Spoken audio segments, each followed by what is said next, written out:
सभी विद्यार्थियों को नमस्कार। एक बार फिर आपका स्वागत है Bhagirath sir maths YouTube channel में।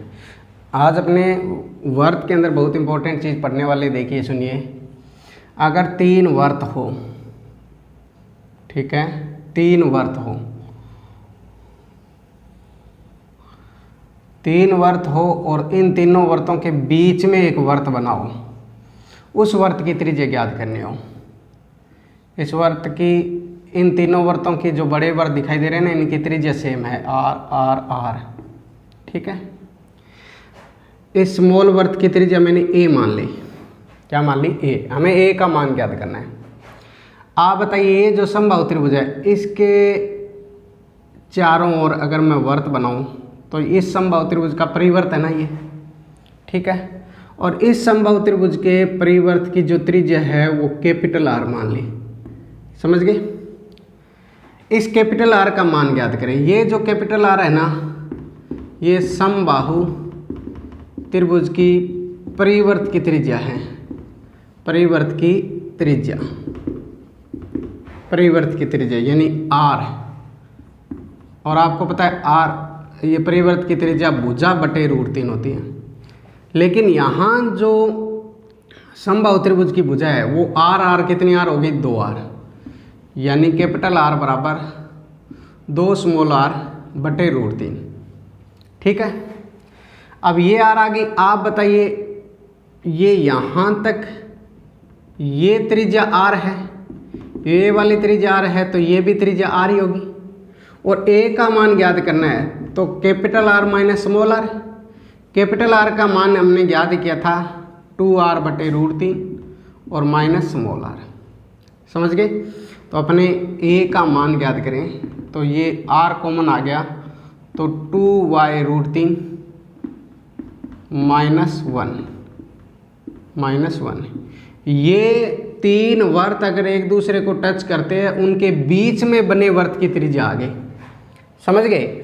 तीन वर्त अगर एक दूसरे को टच कर रहे हो और उनके बीच में एक छोटा वर्त बना है, उस छोटे वर्त की त्रिज्या ज्ञात करनी है।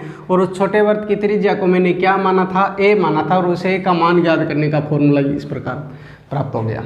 समझ गए? बहुत इंपॉर्टेंट है, ठीक है। तो ये बात अपने को ध्यान रखनी है। अब देखिए, अगर चार वर्त एक दूसरे को टच करें, अगर चार वर्त एक दूसरे को टच करें, ठीक है, चार वर्त एक दूसरे को टच करें, इनके बीच में एक वर्त बनाओ, उस वर्त की त्रिज्या ज्ञात करनी हो। इन चारों की त्रिज्या देखो सेम मान लो, आर आर आर आर है, और बीच में बने वर्त की त्रिज्या ज्ञात करनी है। एक बात बताओ, ये वर्ग बन गया, ये क्या बन गया? वर्ग। तो ये वर्ग का विकर्ण है। इस वर्ग की भुजा, यहाँ वर्ग की जो भुजा है वो 2r है, और वर्ग का जो विकर्ण होता है ना वो √2 गुणा भुजा होता है। तो यहाँ आपके पास √2 गुणा 2r यानी 2√2r, ये वर्ग का विकर्ण आ गया। ये वर्ग का विकर्ण आ गया। आप बताओ, इस वर्ग के विकर्ण में से यहाँ तक की दूरी r है, ये वाली, और ये वाली दूरी भी क्या है? r है। तो ये दोनों दूरियां घटा दें तो इस बीच में बने वर्त का व्यास आएगा, यानी बीच में बने वर्त का जो व्यास है वो 2√2r, यानी विकर्ण। विकर्ण में से हमने क्या घटाना है? r plus r minus r plus r, यानी कहने का मतलब हो गया कि 2√2r में से 2r घटाना है। 2r यहाँ कॉमन ले लोगे तो √2 - 1। आप बताओ, ये बीच में बने वर्त का क्या आ गया? व्यास आ गया। अगर बीच में बने वर्त की त्रिज्या ज्ञात करनी हो, बीच में बने वर्त की त्रिज्या, तो आप बताओ, त्रिज्या होती है, व्यास क्या दी होती है? इसमें 2 का भाग देंगे तो r गुणा √2 - 1। तो ये आप ध्यान रखना, अगर चार वर्त एक दूसरे को टच कर रहे हो, तो चार वर्त अगर एक दूसरे को टच करते हो और उनके बीच में बने वर्त की त्रिज्या ज्ञात करनी हो, तो ये फॉर्मूला रहेगा। ये दोनों काफ़ी इंपॉर्टेंट है। देखो, अपने को ये पता है कि अगर कोई स्टूडेंट को इन 4 वर्त एक दूसरे को टच कर रहे हैं, बीच में बने ये जो भाग का टोटल क्षेत्रफल ज्ञात करना हो तो क्वेश्चन इजी हो जाता है, सबको ही पता है। लेकिन बीच में बने वर्त की त्रिज्या ज्ञात करनी हो तो काफ़ी स्टूडेंट यहाँ रुक जाएंगे, समझ गए। तो इसलिए इससे पहले मैंने 3 वर्त एक दूसरे को टच कर रहे हो और उनके बीच में बने वर्त की त्रिज्या ज्ञात करनी सिखाई थी, और अब 4 वर्त एक दूसरे को टच कर रहे हो तो इनके बीच में बने वर्त की त्रिज्या बताई थी। अब एक बात बताओ, एक वर्ग है, इस वर्ग की भुजा मान ली ए। अब मैं ये कह रहा हूं वर्ग के अंतः भाग में बने सबसे बड़ी त्रिज्या का अर्धवर्त, सबसे बड़ी त्रिज्या का अर्धवर्त, यानी उस सबसे बड़े अर्धवर्त की त्रिज्या ज्ञात करनी है। आप बताओ, कई स्टूडेंट तो कहेंगे सर यहाँ बनेगा, ठीक है, कईयों का दिमाग ये चलेगा। कहने का मतलब वो कहेंगे कि सर यहाँ बनेगा ना तो ये भुजा का आधा होगा। कई कहेंगे कि सर विकर्ण पर बनाओगे ना अर्धवर्त तो सबसे बड़ा बनेगा। एक बात बताओ, अंतः भाग में अर्धवर्त बनाना है ना, अगर विकर्ण पे बनाओगे तो ये बाहर चला जाएगा, अगर विकर्ण पे बनाओगे तो ये बाहर चला जाएगा, समझ गए। तो विकर्ण पे तो बनेगा नहीं। दूसरी बात, जो स्टूडेंट कह रहे हैं भुजा पे बनेगा, आप ये बताओ, एक स्टूडेंट तो यहाँ बना रहा है, एक यहाँ बना रहा है, तो बड़ा कौन सा बना, ये वाला, समझ गए। यानी ये त्रिज्या ज्ञात करनी है अपने अर्धवर्त में। वर्ग के अंतः भाग में सबसे बड़ी त्रिज्या का अर्धवर्त अगर ज्ञात करना है तो ध्यान रखना उस अर्धवर्त की जो त्रिज्या होती है वो होती है √2 गुणा √2 माइनस वर्ग की भुजा। ये फॉर्मूला आप याद रखना, ठीक है।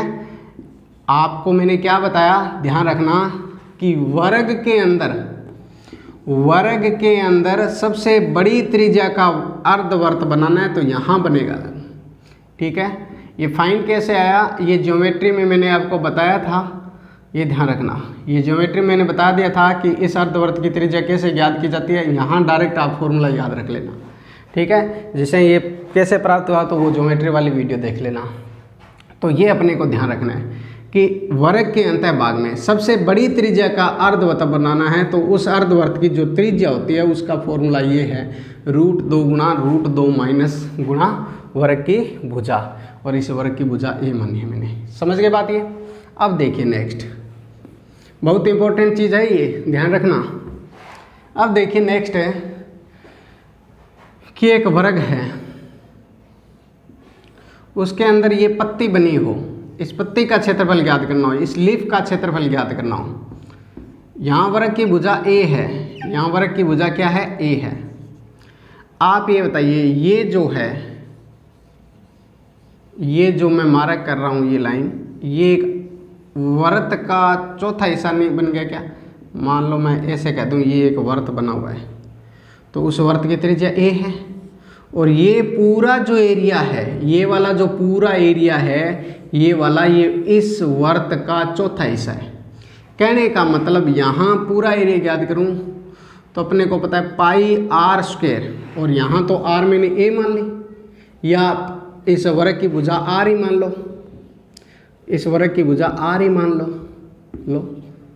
तो आपको पता चल गया πr² बटे क्या हो गया 4। इसमें से अगर मैं इस समकोण त्रिभुज का क्षेत्रफल घटा दूं, ये देखो, ये समकोण त्रिभुज का क्षेत्रफल घटा दूं, ये वाला, ये समकोण त्रिभुज बना दिया मैंने, ठीक है। तो आप बताओ ये आधी पत्ती का क्षेत्रफल बनेगा, ठीक है। ये आधी पत्ती का क्षेत्रफल बच जाएगा, ये ऊपर वाला जो मैंने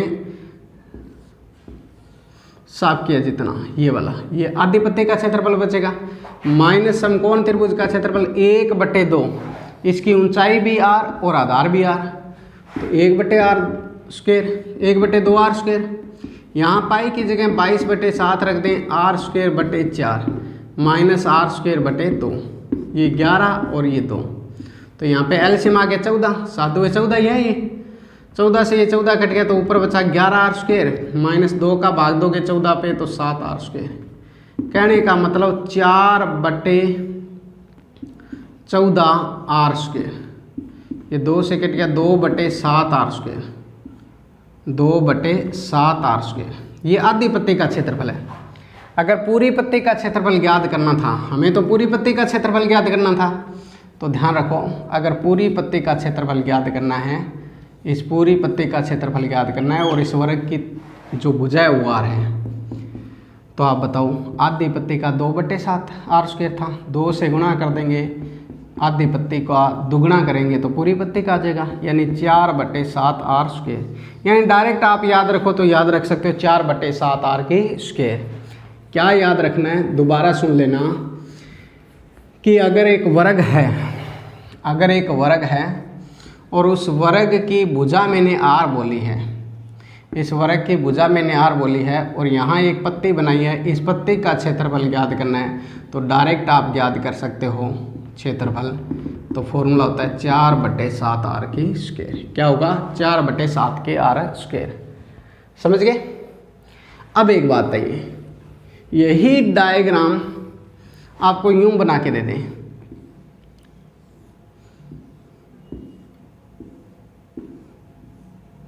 समझ गए, चाहे आपको ऐसे बना के दे दें इस प्रकार,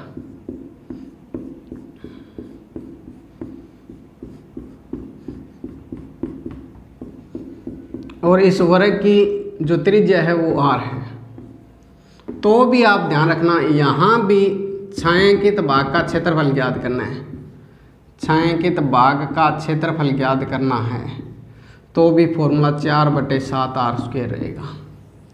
समझ गए क्यों रहेगा, थोड़ा सा सुन लो। आप बताओ, ये पूरी दूरी r है, ये पूरी दूरी r है, ये r/2 है ना, ये r/2 है, ये दूरी भी r/2 है।